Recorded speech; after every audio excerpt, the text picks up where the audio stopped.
third grade, and I am doing Tuck-In Tuesdays. I'm so glad to be here with you today. I've got my friends. This is Lenny, and this is Cuckoo. Cuckoo's a bearded dragon. He's one of my longest reptiles that I've had, and Lenny I've had for about 3 years. Cuckoo is going to probably jump off the bed, but hopefully Lenny will stay on. I might have to stop at some point and grab him. Okay, so the book we're reading today, and it's very apropos to pets, is The Moose Belongs to Me. Okay, this I already read to my third graders this year, but I absolutely love the book, so I wanted to share it with you.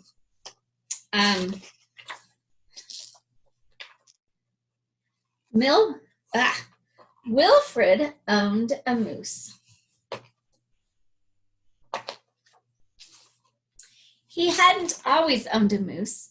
The moose came to him a while ago, and he just knew that it was meant to be his. He thought he would call him Marcel.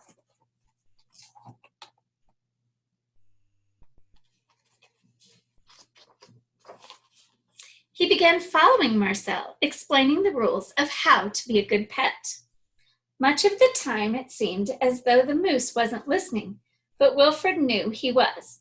Mostly because he followed rule number 4 very well, not making too much noise while Wilfred plays his record collection.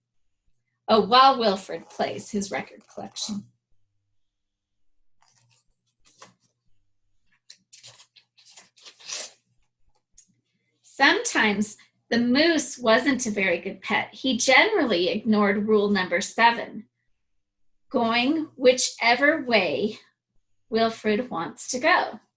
The moose had a very good sense of direction, and Wilfred did not.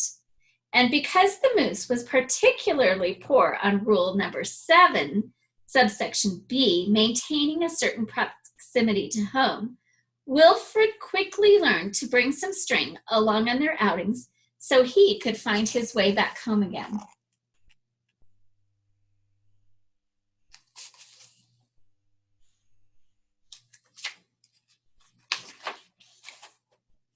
Sometimes the moose was an excellent pet.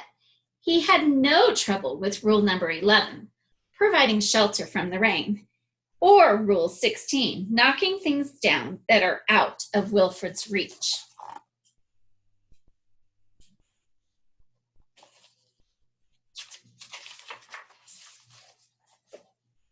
One day, as Wilfred discussed their plans for the coming year on a particularly long walk, he made a terrible discovery.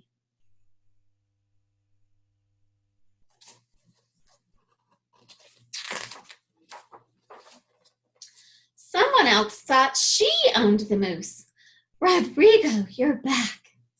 Wilfred was dumbstruck. This moose was Marcel, not Rodrigo. The old lady was mistaken, and Wilfred thought it only proper that he correct her. This moose belongs to me, he explained. I gotta grab Lenny.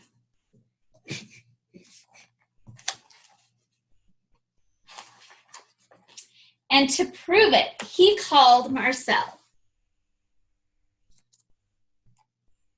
But the moose did not respond. He seemed more interested in the old lady.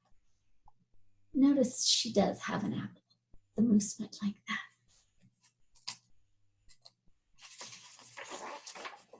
Embarrassed and enraged, Wilfred rushed off for home. But in his haste and miles from anywhere, he tripped over his string and got tangled up.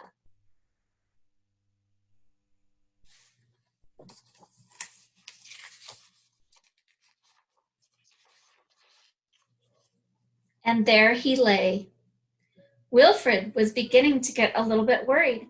It was getting late, and the monsters would be out soon.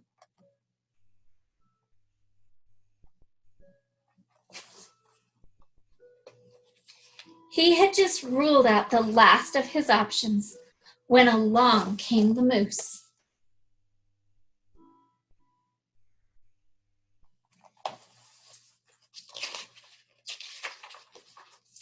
And performed Rule 73 brilliantly, rescuing your owner from perilous situations. There goes Marcel rescuing him.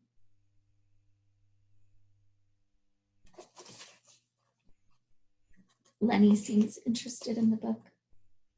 For a moment, anyway. All was forgiven, and perhaps Wilfred admitted he'd never really owned the moose anyway. I wish you guys could see Cuckoo. He's watching me, but he's off camera. With that in mind, he and the moose reached a compromise. The moose would agree to all of Wilfred's rules.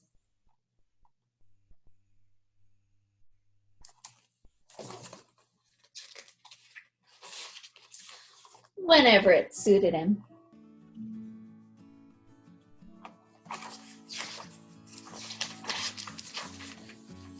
Dominique, you're back, and you brought me an apple. So there's another person who thinks that they own the moose. Okay, guys, thank you so much. Say good night to Lenny and Cuckoo. Maybe I'll try and do this again. Sometimes Lenny likes to ride on Cuckoo's back. Lenny. Okay, I will try and do this again and maybe bring another pet or two. Have a great night.